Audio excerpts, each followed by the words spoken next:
Roots Radio presents I'm Awake.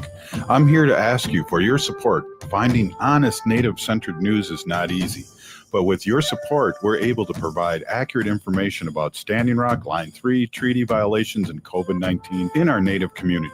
Please visit Native Roots Radio Network on Patreon and donate if you can. That's Native Roots Radio Network on Patreon. Pinigigi, and thank you for your support. Rebuilding Together Minnesota provides critical home repairs and safety modifications at no cost to low-income homeowners, with a focus on supporting BIPOC communities across Minnesota, because everyone deserves a safe place to live. If repairs feel out of reach, help is available. Their work helps older adults stay independent, support families, and strengthens neighborhoods. Apply during the application window through March 31st. Visit rtmn.org and select Apply for Help, or call 651-776-4273. Rebuilding Together Minnesota, where neighbors help neighbors. The city of Minneapolis is now on Native Roots Radio with Minneapolis AIR. AIR stands for American Indian Relations.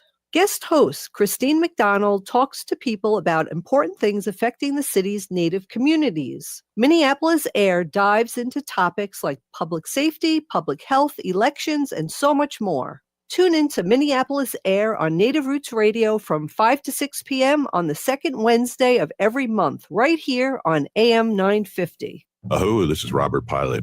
For Native relatives, healing is more than just sobriety. It's reclaiming Indigenous masculinity as a sacred, balanced force. Join Hunter Thundercloud for Native Roots Radio presents Controlled Fire. We explore how personal recovery uplifts our communities. It's time men step back into roles as mentors and spiritual leaders. Recovery is collective, and it starts with us. Tune in the first and third Wednesday of every month at 6 p.m. for Native Roots Radio presents Controlled Fire. Let's tend the fire together.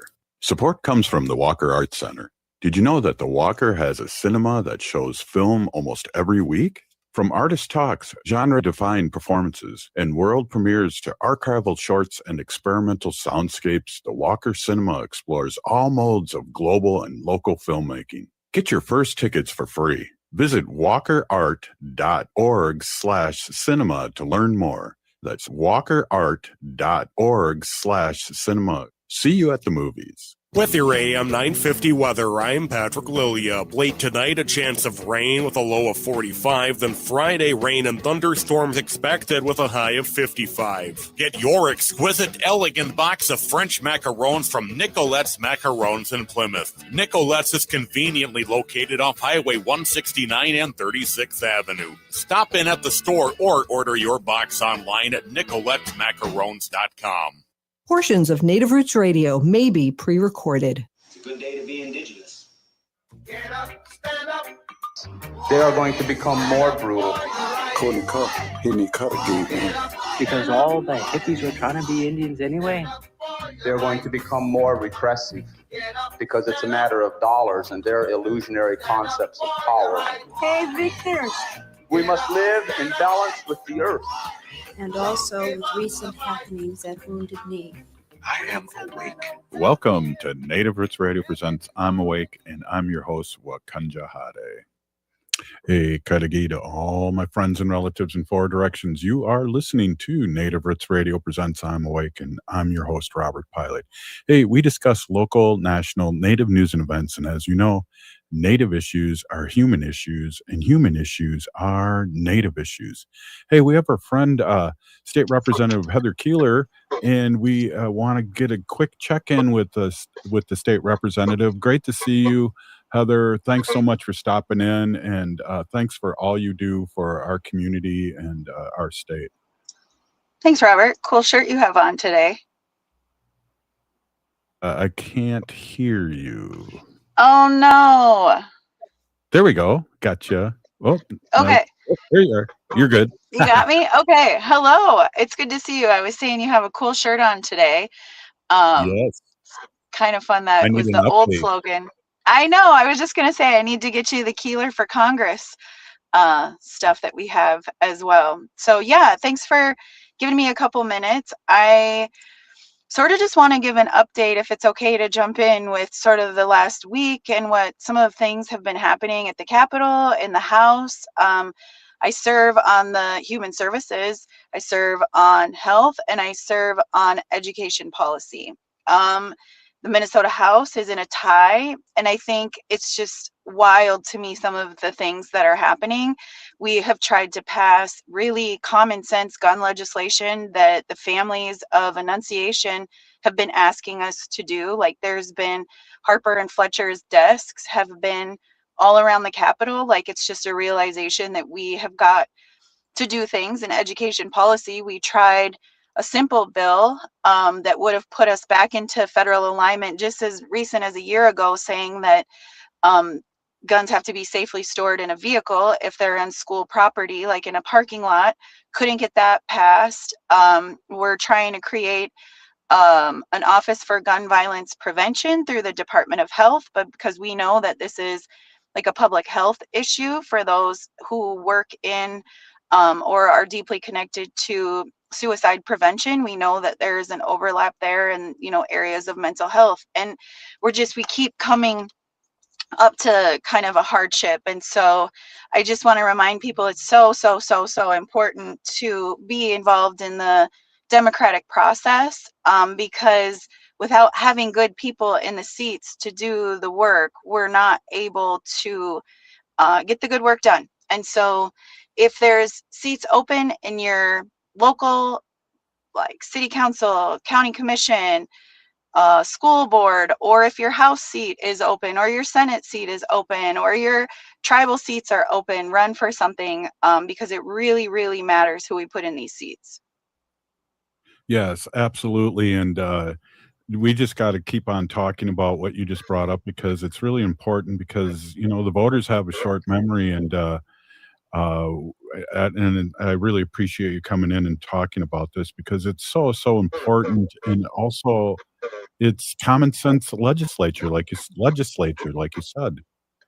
Well, and these are things that, you know, Robert, when you look at the polls of what Minnesotans are telling us, our communities are telling us, like, it's not about just what side of politics you're on. Like, these are things that just Minnesotans want us to do. Like, we've got to be able to come together to have solutions to protect our next generations. And so, you know, I keep working my hardest in a bipartisan way to find good paths for our kids. We were able to move a bill forward to create an interagency council on addressing student attendance.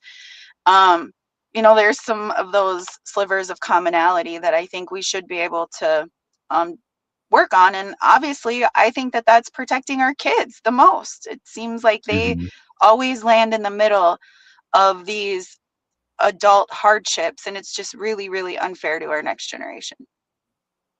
Absolutely. And one of the things too, for you, I want, we're only going to have you on for a short bit. I'd really love it if you can, you're running for Congress, and you're our vote for Congress. If you could just give information out there how people can support you and find out more about you. Yeah, Keeler for Congress is our website. Yeah, I'm in the car now going to events. Like, so if you know anybody, Congressional District 7 is 38 counties. It's like the entire west side of the state, so it's giant. Word of mouth is one of the most valuable things that people can do. And so sharing, if you know anybody in this side of the state that I am running, you know, we're in the middle of county conventions, but also donations. Campaigns cost money. And if we want to keep millionaires and billionaires out of these decision-making places, we need to be able to support everyday people like me. You know, I don't come from depths of wealth. And so donations really are great, like really needed right now, so that I can pay a staff and we can get out and do the good work. And volunteers, you know, there's ways to volunteer everywhere. We're doing phone banking, we're making phone calls, and that can be done from your home anywhere, not only in Minnesota, but in our surrounding regions too. So Keeler for Congress, you can find our events, you can donate, you can volunteer, and you can learn more about me there. Yeah, let's talk a little bit about your background and why it is such a great reason to vote for you. I just believe if people know your story, it's a no-brainer to vote for you. Yeah, well, I never wanted to be in politics. You know, I just accidentally landed here. I worked in healthcare and education for 25 years before ever being elected. Went to school, got 3 degrees. My bachelor's and my master's were in my 30s. And so really it was higher education that launched me into the belief pattern that I could be something. I realized that my voice mattered. I learned how to get at tables. We keep marching. We come from a society that has always been fighting for something. And I just yelled around enough and got in spaces. I've always been an advocate for access to healthcare, including access to mental health. I'm the daughter of a Vietnam veteran, so making sure we protect our veterans, ending homelessness, and feeding Minnesota have been the lanes I've always worked in. And protecting education, making sure that every student feels loved, valued, and seen, and has access to food and housing. Seems like the very simple things, but work so hard to stay in those lanes. And I believe that that's what we need at Congress. Michelle Fischbach has not proven to see that this is a job that is an honor to have, and it's an honor to serve. And I would love to earn the opportunity to go be a voice at Congress for us. Yes, and I believe you will, and I'm excited. Might not be able to get you on the radio as much as in the past, but you'll be doing good work, and it will be exciting. I'll be like a uncle watching you really succeed. But we got to get you into the House or into Congress, and I believe it will happen. I'm manifesting it right here on AM 950 and Civic Media and all across Turtle Island. Oh wow! Oh wow! I'm working hard for it, Robert. They say like, you got to put everything into it, and that's what we're doing. So any ways that people can help, Keeler for Congress, just lean in and inspire somebody else. So hopefully we do that in this path as well. Well, I like too what you said earlier, that you were never planning on being a politician, but you wanted to run for school board. And remember, we were doing those Sunday night forums of natives all across the country, and everyone was whispering, "We heard Heather's going to run for Representative Heather Keeler," and it's like, who? Yeah, and I think that that's like, it's who we need in these spaces. Yeah. Like when we have people who have ungodly amount of money and have power in all these weird spaces, right? Like that's not who we need here. We need social workers, teachers, people who like do the act of love, like the single moms in the world that know what the struggle is really like right now. And so, yeah, it was crazy. I accidentally did it. People in my community asked me to run. I think it's important that if people ask you to step up or they see something in you, lean into that. And I've always, just tried to be a voice for our people. And I think that that's landed me in some pretty amazing spaces. Yes, thank you so much, State Representative Heather Keeler, our next congressperson here in the state of Minnesota. Thank you so much, and we'll be talking to you soon. Keep up the great work, and anyone that wants to help, definitely Keeler for Congress, check it out. See you later. See you later, Pinigigi. Hey, up next, Robert Lilligren. This is Native Roots Radio, and we'll be right back after this short break. Please stay with us. Support comes from the Walker Arts Center. Local artist Rosie Seamoss, Seneca Nation of Indians, Huron Clan, embodies Onondaga philosophies of peacemaking and relationality in new immersive installation. Visit Age Jagwa Desnigowaweni. I hope it'll stir your mind and explore a space built for communal rest and contemplation. Seamus presents a performance of the same name this May. Learn more about the exhibition and performance at walkerart.org. Rebuilding Together Minnesota provides critical home repairs and safety modifications at no cost to low-income homeowners, with a focus on supporting BIPOC communities across Minnesota, because everyone deserves a safe place to live. If repairs feel out of reach, help is available. Their work helps older adults stay independent, support families, and strengthens neighborhoods. Apply during the application window through March 31st. Visit rtmn.org and select Apply for Help, or call 651-776-4273. Rebuilding Together Minnesota, where neighbors help neighbors. The city of Minneapolis is now on Native Roots Radio with Minneapolis AIR. AIR stands for American Indian Relations.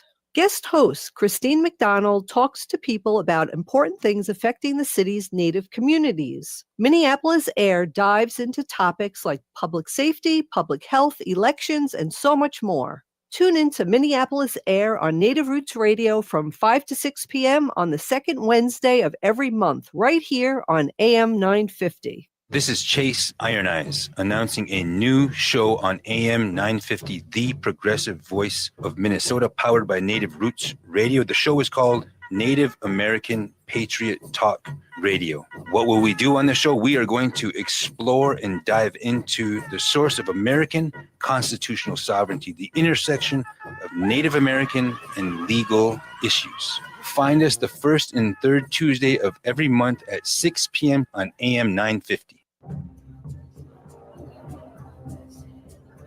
I'm Lieutenant Governor Peggy Flanagan, and I want to be your next United States Senator, and you are listening to Native Roots Radio. Welcome back to Native Roots Radio presents I'm Awake, and this is Robert Pilot. Hey, welcome back, everybody, and thanks again for Heather Keeler for stopping in. And we have our friend Robert Lilligren, CEO of Native American Community Development Institute here in the Minneapolis Twin Cities, and also a White Earth Ojibwe citizen. And it's always great to see you, Robert. Gotta get going on here. There's so much to talk about. Thanks so much for coming on. Yeah, bonjour, Robert. Bonjour, everyone. It's always so good to be here. Thanks for having me. Yeah, one of that maybe we can go a little backwards here right now. And is it a good thing that Kristi Noem's gone and now we got some I don't know if he's a real Native, or I think he is enrolled, going to be taking this over. What the heck? Yeah, what the heck, right? I mean, is it a good thing? Yes, in some ways. Are there risks? Yes. The next guy could be even worse, this Mark Wayne Mullen.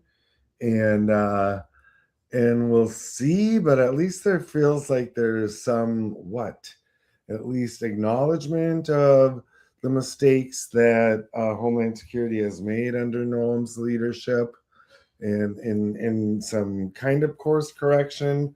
Although knowing Mark Wayne Mullen's record, I don't know that it's going to be better for us. He's very much in the MAGA mold. Yeah, definitely. So prayers up. But it's interesting too. One of the things I guess we should acknowledge is that there was a push, and I really hope that the next person to follow is the Attorney General. It's, of course, it's wishful thinking, but that whole poop show that she did in front of Congress was just an amazing, not answering any questions, but attacking people constantly. Right. That's their MO, right? They don't really have anything to give. So it's just, attack. And whether it's the Attorney General or, that whole crew, right? Yeah. They're criminal. They violate the Constitution on a daily basis. Not only should they not be in office, they should be prosecuted. Yeah, it's amazing. And I don't know if we've talked about this, Robert, but I think one of the things that we really can concentrate on as being just not only Native, but also just being regional, is to really concentrate on our local elections too. Every election's so important now, and from people from the school board on, because the school board makes decisions, and we know that some of those decisions are really consequential. Right. And sometimes they'll say all politics is local. I guess you could expand that. All government is essentially local, but it's those local units of government, like you just outline, school boards, city councils, county boards, that really make those decisions that touch our lives every day in a very real and tangible way. If your streets are drivable, your sidewalks are safe, your streetlights are on, your waters, your wastewater flows away, you turn on the tap, fresh water comes out, things like that. Those are local government, and local elected offices are often feeders into, state offices or federal offices even. And so, we need to make sure that our relatives are running for those more local offices, and that they're winning those races. Well, the organization that you guys are part of and support, and it's bipartisan, is Make Voting a Tradition. And I believe, and I think we touched a little bit on it last time we were on, I believe that's going to be so important, that organization and organizations like that, to get people to the polls, to clarify things, because what happened in Texas was there was so much confusion. Right, intentionally, right? The Yes. last Test minute run. switcheroos in polling places, not making the information public or available about where your polling places are. And I think we'll see a lot of that kind of stuff, dirty pool kind of shenanigans things. And I think we'll see deeper systemic things. If there's a poll tax and you need some kind of federal identification, a passport, let's say, to vote, but then passport offices are all closed, so you can't get a passport. That's another way of suppressing voters. And so we'll see those kinds of tactics, I'm sure, as we get closer to the midterms. But I think we could see much, much more severe and concerning tactics as well around violence at polling places, maybe violence against voters. And so we're planning to a whole different kind of level this cycle. And we have our Make Voting a Tradition, and we're part of a network of BIPOC organizations and indigenous organizations, statewide and nationally even, to encourage voter turnout in a nonpartisan way. We're a nonprofit. And and with our national partners, even, we're just having to start to plan in a very different way this whole polling place safety, voter safety kind of approach. Yeah, and it's amazing too. And I know, Make Voting a Tradition was part a couple cycles ago. I believe when Walls Flanagan first ran, there were 9,000 new voters up north, and you guys had a big deal to do with that. And I know there were other organizations reaching out just to our Native relatives, and we can look forward to doing more of that. But that was significant, and that was a game changer. And the Native vote is so important. It is important, and it's not a huge number, right? But as a percentage, it's enough to swing elections. And so we need to really flex that power through our vote. And, it's Make Voting a Tradition has been around for what, maybe 10, 11 years now, and maybe around 10. And really been trying to be intentional over the last few election cycles about building the relationships with our tribal reservation communities, building sort of trusted relationships, we're in the metro area, right? Minneapolis, St. Paul metro, the Twin Cities. And most of the reservations are much more remote. And so we come bringing resources. We're not trying to take anything, but we're really focusing on these more robust relationships we have up in the tribal communities, rural communities.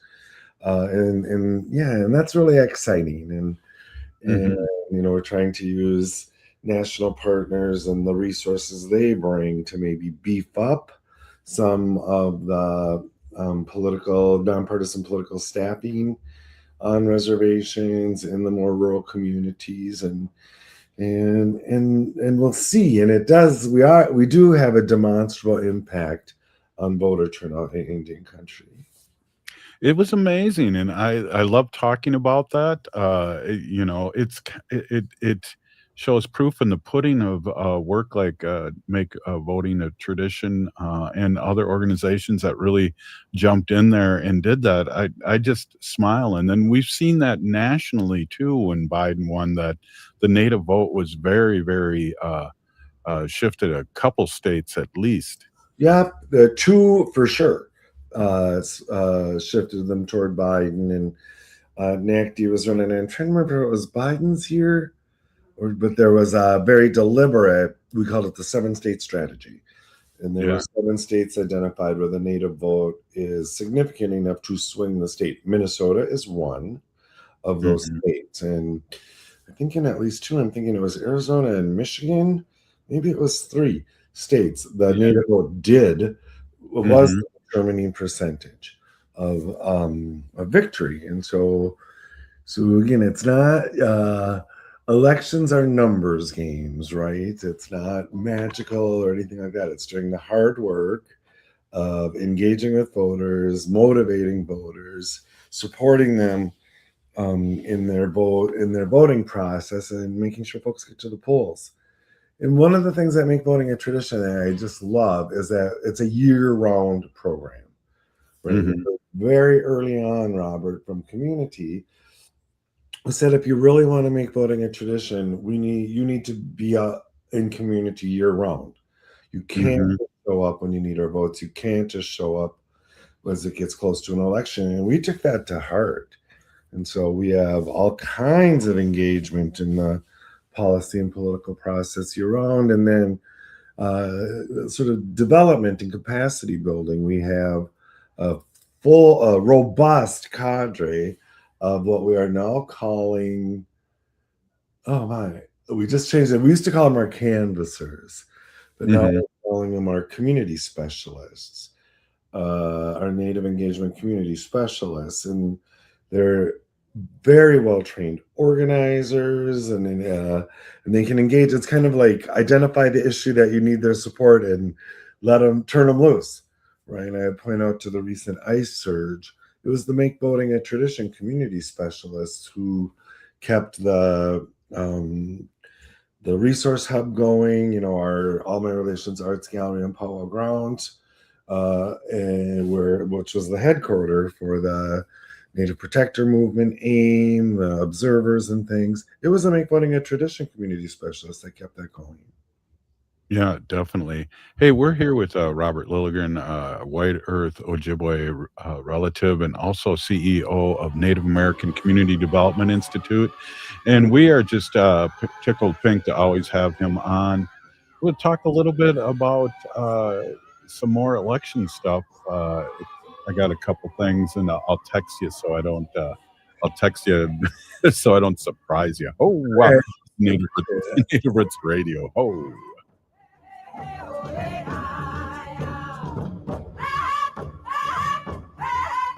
Support comes from the Walker Arts Center, an art space that's more than the spoon and cherry. Galleries celebrate contemporary visual art, including indigenous artists like Edgar Heap of Birds from the Cheyenne and Arapaho nations, and Jim Demeny from the Ojibwe Nation. Additionally, film screens, cinema, and performances are shown on stage. And the Walker is free every Thursday night and free every day for citizens and members of tribal nations. Learn more at walkerart.org. Rebuilding Together Minnesota provides critical home repairs and safety modifications at no cost to low-income homeowners, with a focus on supporting BIPOC communities across Minnesota, because everyone deserves a safe place to live. If repairs feel out of reach, help is available. Their work helps older adults stay independent, support families, and strengthens neighborhoods. Apply during the application window through March 31st. Visit rtmn.org and select Apply for Help, or call 651-776-4273. Rebuilding Together Minnesota, where neighbors help neighbors. This is Chase Iron Eyes announcing a new show on AM 950, the progressive voice of Minnesota, powered by Native Roots Radio. The show is called Native American Patriot Talk Radio. What will we do on the show? We are going to explore and dive into the source of American constitutional sovereignty, the intersection of Native American and legal issues. Find us the first and third Tuesday of every month at 6 p.m. on AM 950. Support comes from the Walker Arts Center. Did you know that the Walker has a cinema that shows film almost every week?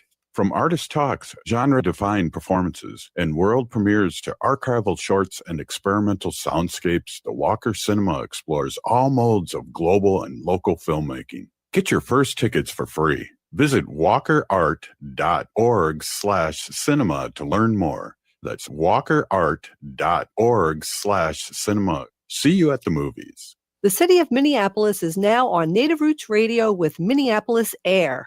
AIR stands for American Indian Relations.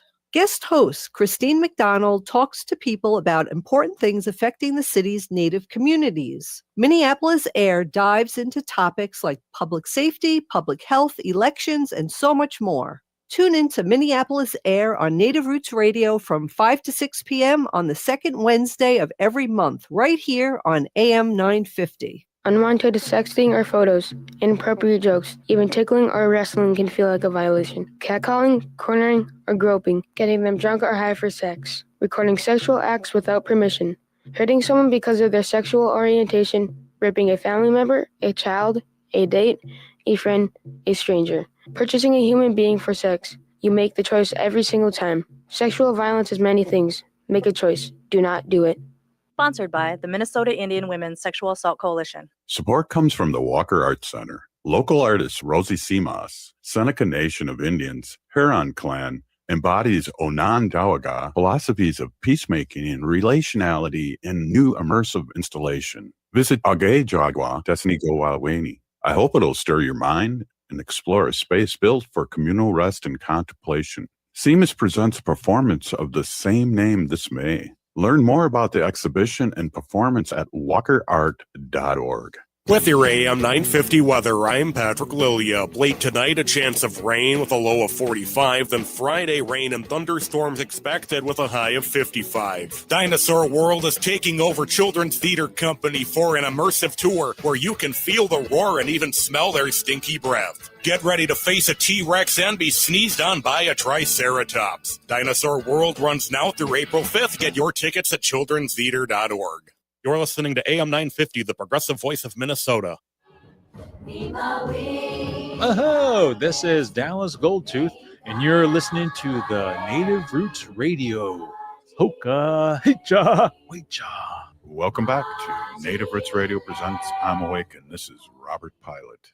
Hey, welcome back, everyone. This is Robert Pilot, and we are with Robert Lilligren, White Earth citizen and also CEO of Native American Community Development Institute here in the Twin Cities, Minneapolis. And just really blessed to have Robert on and talk out things and talk through things. And, you know, I really believe it's important that we do talk the way we talk here because you know, people need to hear this. I need to hear this. I need to hear that everything's okay, that people are thinking the same way as I am, and that we're not alone. And that's what community is all about. So again, Robert, thanks so much for coming on. Yeah, thanks for having me, Robert. It's always such a pleasure. I don't know how much I contribute, but it is, I always enjoy our conversations. Yeah, we do have good conversations. It's funny too.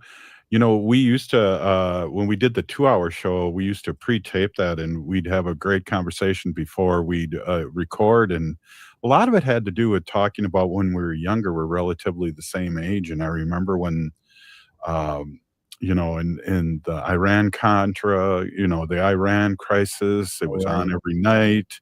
And they were talking about bringing up the draft again and things like that. And it's just like, seems like it's been a cycle for the next 40 years of this. And now today it's no different. We have relatives from Minnesota dying.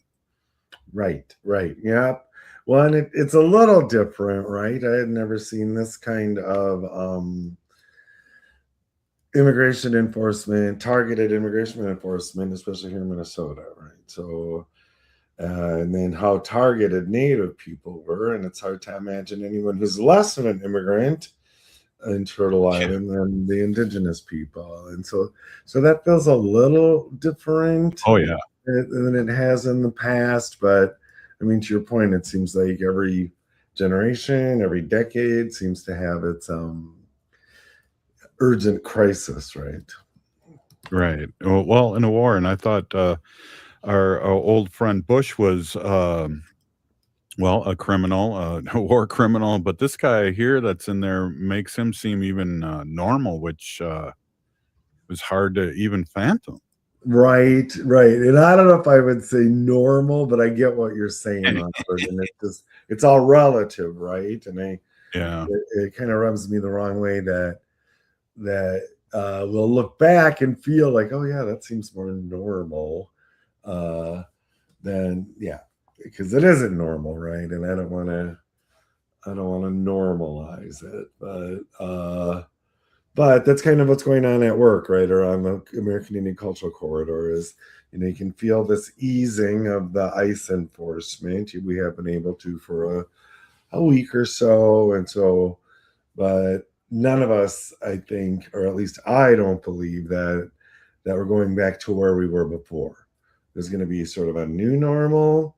And how do we adjust to that? How can we keep working toward our community's objectives in this new normal? You know, hopefully we can assuage or mitigate the fear that we have in the communities now. But as we sort of put away the really, really active organizing around observers and protectors and the resistance, we're not putting it away too deeply. Right. Keeping it close by in case we need to reactivate really quickly. I suspect that especially as we get closer to the midterm elections, we'll probably see some increased federal activity here. So we're ready. We know how to respond. We don't like it, but we stay peaceful, we stay prayerful, and we're effective. Yeah, it's interesting too that you said that because you and the, I guess, MUD and the organizations in Minneapolis and Minnesota really were able to switch gears and really become proactive like very quickly. And so it's great to hear that you still have those tools very handy. Yeah, thanks. And so MUD that Robert talks about is MUID is an acronym, Metropolitan Urban Indian Directors. And so that's MUD. And it's a it's coming up on 55-year continually meeting leadership forum here in the Twin Cities of Minneapolis, St. Paul. It's now some 36 organizations as members, and then probably another 2 or 3 dozen ex officio members, tribal offices and things. And it's we're a collection of nonprofits here, right? We're not sovereign nations, but we're sovereign people that carry our sovereignty into daily life. And so we're able to use this leadership forum and the relationships between our Native organizations here to reorganize our resources, to respond to community needs. We do it often. The latest was the Metro Surge, the federal enforcement activity, but there's been the Wall of Forgotten Natives, a massive homeless encampment that was right here in the heart of the Minneapolis urban Indian community. When things happen, like a super offensive sculpture in our premier contemporary art museum, the Walker Art Center Sculpture Garden, we organized and it's the whole community, right? But it's very beneficial. It's a huge value here to have these organizations that are in relationship that can respond quickly. We were redeploying our meager resources to make sure people were housed, fed, safe. And the other thing that happened here, and it wasn't just in the Native community, so many communities in Minneapolis and in the Twin Cities and in the state responded in similar ways. And I just find this whole movement so interesting, Robert, because it wasn't like there was a lead group or an identified leader that was saying, do this, do that. There was a shared understanding and objectives. We want ICE out of our communities. We want to keep our relatives and neighbors safe. And then each community kind of organized in their way to do that. So it's kind of a diffused leadership kind of model of a movement. And I thought that helped make it very effective. Yeah. Well, we talk about the way your organization is run, and I don't know if these are the right ways to put it, but how it puts yourself first and things like that. That I'm just amazed and grateful to hear about, and that other organizations are looking at that. We got a couple minutes here. Could you just bring that up again? Because I think that's just so wonderful, and it's kind of what you're talking about with all the other organizations too. Not trying to take the lead, but also working together. Yeah, thanks, Robert. And you're always so kind about that. And and a lot of Native interests, tribes or businesses, but nonprofits for sure, are striving to indigenize the way that we operate, and with some success, and to really acknowledge, we're living in a system that we didn't choose, right? We're the results, the victims in some ways of colonization, genocide, forced assimilation. And so in this generational way, we're moving back to our traditional values, our traditional languages, spiritualities, life ways, our traditional approaches. One of them is identifying how we want to be with each other. One of them is what does community success look like? What does Indigenous economic success? It's not the same as the capitalistic system that has been imposed on us.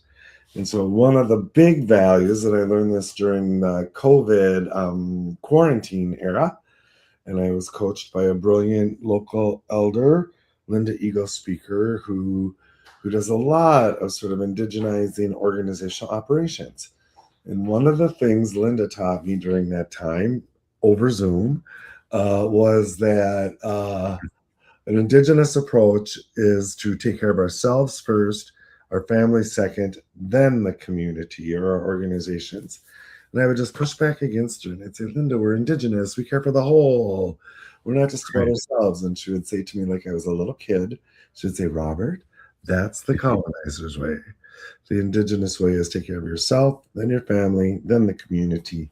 So without any proof, I just embraced that and just saw the transformational impact on my work. Then we started to embrace it at NACDI, Native American Community Development Institute. And people resisted it because it's not how we're conditioned. But once we really fully implemented it, really embraced it, it is amazing. The incredible energy and commitment everyone at NACDI brings to their work because they're taken care of, their families are taken care of, and they can literally give 150% while they're at work. Yeah, and it's amazing too. One of the things, there's people been reaching out to you about how you do this because you seem not to have a turnover of workers there, and it seems like people are happy, and that's a big reason why. So other organizations wondering what the secret sauce is and been reaching out. Yeah, well, we share a lot of secret sauce information, right? And a lot of the Native orgs here in the Twin Cities, especially with younger leadership than me, they're really integrating Native values and indigenizing their operations. So we kind of share all that, which is good. But I will say, especially outside the Native world, I have the privilege to engage with a lot of non-Native groups and organizations and stuff. And they are very interested in this approach. And, it's not unfamiliar, right? We know that. What is it? Put your own mask on before helping, others. So, I mean, we always kind of have that idea, but for us at NACDI, really committing to it, really emphasizing it, it's been quite an experience. Yeah, that's excellent.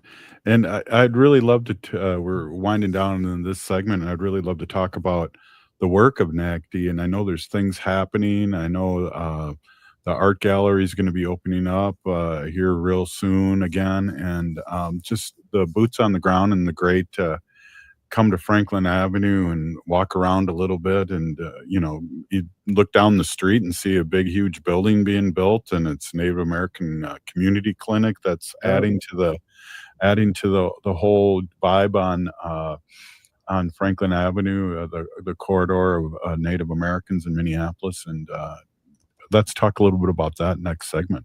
Sounds good. Hey, this is Native Roots Radio, and we're with Robert Lilligren, and we're going to take a quick break. We'll be right back after this short break. Please stay with us.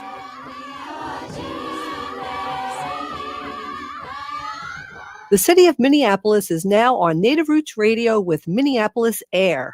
AIR stands for American Indian Relations. Guest host Christine McDonald talks to people about important things affecting the city's Native communities. Minneapolis AIR dives into topics like public safety, public health, elections, and so much more. Tune in to Minneapolis AIR on Native Roots Radio from 5 to 6 p.m. on the second Wednesday of every month, right here on AM 950. This is Chase Iron Eyes announcing a new show on AM 950, the progressive voice of Minnesota, powered by Native Roots Radio. The show is called Native American Patriot Talk Radio. What will we do on the show? We are going to explore and dive into the source of American constitutional sovereignty, the intersection of Native American and legal issues. Find us the first and third Tuesday of every month at 6 p.m. on AM 950.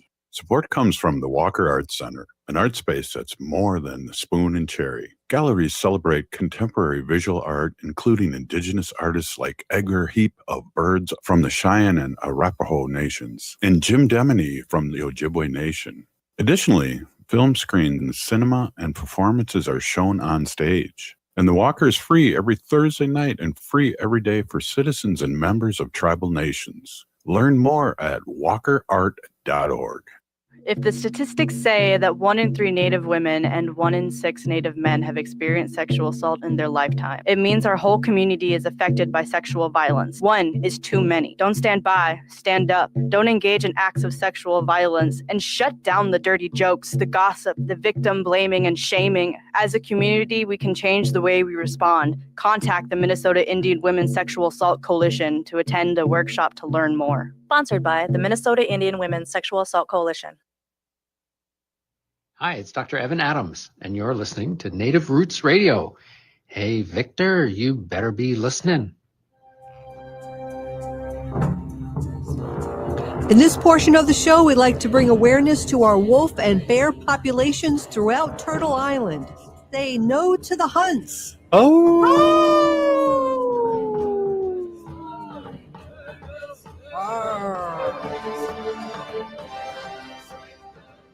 Hey, welcome back to Native Roots Radio, and you got the howl in there. I guess we're going to do a roar or two for the bear too. But, okay, howl and a roar. Okay. Yeah, he's taking a note of that. That's awesome. So we're back with Robert Lilligren, CEO of Native American Community Development Institute, NACDI, here in the Twin Cities. He's our White Earth Ojibwe relative, and we just love catching up, and there's so much going on and with NACDI, and I can't keep up, and it's really great to have you on and talk me through this, because sometimes I fall asleep and miss some of these great things. You doze off? Yeah, there's a lot going on at NACDI. You know, we're getting ready for our busy season. We have our food sovereignty work that is our Four Sisters urban farm, our Four Sisters Farmers Market. We're in the process. We're just launching some professional development courses, business courses for our vendors at our Four Sisters Farmers Market. And these are very sort of grassroots kinds of vendors, a lot of them. And so we get business courses, other sorts of courses. So those are starting out right now in preparation for market season. Our farm has been active. We are doing urban sugar camp here, and they just started tapping maples throughout the community, and sap is really flowing this year. I don't know if you've heard this or not, Robert, but a lot of my network, my circle who tap maples, our folks were saying, yeah, the sap was running before we could even get the tap in or something like that. So that'll be fun. We're having a sugar boiled at one of our local parks and things. So that is just super exciting. I think this is the 3rd year we've tapped maples, and it just is growing every year. More and more participants. So that's exciting. Another piece is we're kind of getting back to trying to refocus on our mission. And so, of course, our gallery, we had to cancel a show in our gallery, All My Relations Arts, because we were using it as the headquarters for the protectors and resource hub. And so now we're putting it back in order, restoring it. And so April 10th, our next show will open. It's Unsi Said So. It's by a Lakota artist, Danielle Seawalker. And so it's about these matriarchs, this grandmotherly leadership style that doesn't really ask for permission, but really leads. And I'm super excited about this. And I've missed having the beautiful art around us at work. Yeah. Yeah, that is exciting, and to normalize. But again, you know, you guys are ready and willing if something else happens. To talk a little bit about the powwow grounds too. You know, that you guys help support. It's in the same building, and how, you see people there from all over the world. Right. I mean, literally. So Powwow Grounds is a coffee shop on the American Indian Cultural Corridor, East Franklin Avenue. It's a little humble kind of space, but man, it is a huge community center. And people know you go when you come to Minneapolis, you go to the Indian Center on Franklin, which is just a block up from us, or you go to Powwow Grounds, right, to meet folks. And and it's amazing how often I'll be in the office and I'm like, oh, I really need to talk to this person, this community member. And I look out our office door into the coffee shop and they're sitting there. Right. So it's like, okay, let's get that business done. And then through the surge in federal presence here, it really became a go-to spot. We had a lot of media, international media, English, German, French, Japanese, Chinese, Italian. People were very interested in what's going on here. And so it did become kind of this international crossroads for a minute. Do you have any more things to report? Because I want to ask you a Go ahead. question. Yeah, I talk to everybody, and I think about it too, because State Representative Heather Keeler was on earlier, and when we have time to more than one segment to talk to her, I talk to our guest, and you're a regular guest. I want to ask you, what do you do for your mental health? How do you take care of your spirit? I know we talk about ceremony, and I know you're a bicyclist, and what do you do, Robert? Yeah, that is such a good question, Robert. And I probably don't do enough, but I will say I do more than I did in my younger days. And part of it is, prayer, meditation, communicating with ancestors and with Mother Earth and stuff. I do that very deliberately. But the other thing so that's one thing. And, having people in my life that help kind of monitor. And one thing I've learned, especially recently, is I am not always the best judge of kind of where I'm at, right? And so it's helpful to have other people. So, both at NACDI and my personal life, we check in on each other, right? But the other thing I do, Robert, and to a much higher extent, I'm kind of this balance of introvert, extrovert. Now I'm very deliberate about having time alone or in my house or just with my husband and not having a lot of people. I've had a very public career for like the last 25, 30 years, right? Always around people. And I like that. I like the energy I get off people and stuff. But as I age, as I try to be more deliberate about caring for myself, now I just know, like today, I just had a lot of stuff to do. I just stayed home, didn't go into the office, me and my computer, taking breaks. I did some outside work, which was really nice. But yeah. I can't be so aggressively in public if I don't have private time. No doubt. And some of these things, not only, of course, ceremony, whether it's a sweat but just to rejuvenate yourself, kind of the opposite of what you're saying is to be in community too, because a lot of us, can really feel alone and be alone. And it's so important that we talk about the gallery, the powwow grounds, the avenue, that people stop by. And so there's both sides of those coins that are so important for our community. But I just wanted to ask you, because I know you're a bicyclist, and that's that's a serenity too. I do. I love it. And so I used to be a year-round bike commuter. Now I don't do it in the snowy months. So it's getting to be bike season again, which is exciting. But it is. When I get back on my bike after not being on it for a while, it's just like this feeling of liberation, right? It's like, oh, I miss this. I need this. And so I just live a quick, 10, 15-minute bike ride from the office. And so it's not like I do long rides, but I really, really enjoy it. And then if there's a health benefit, it's just that bonus. Absolutely. Hey, we got less than a minute. How can people find out more about Native American Community Development Institute? Yeah, so Native American Community Development Institute, NACDI, NACDI, NACDI.org, and that'll get you kind of into all of our projects and programs. We have a very good social media presence as well. So whether it's Facebook, Insta, whatever, if you look for NACDI, and then our individual programs maintain their own online presences. So all my relations, arts, for sisters, food sovereignty, make voting a tradition, they all have platforms, and so you can look at any of those. And there's a lot going on, and then a lot of community stuff as well, right? We work in community, so we might be part of something that's going on, and so you can learn more about what's going on in the community. Well, thank you so much, Robert Lilligren, for being on. As always, I just want to end this thought. If you're listening to the show, you are part of the resistance. From Chief Plentycoup's, the ground on which we stand on, it's sacred ground. It's the blood of our ancestors. We need to resist, divest, join a group, run for office. We're still here. We are the seventh generation. We'll see you all tomorrow.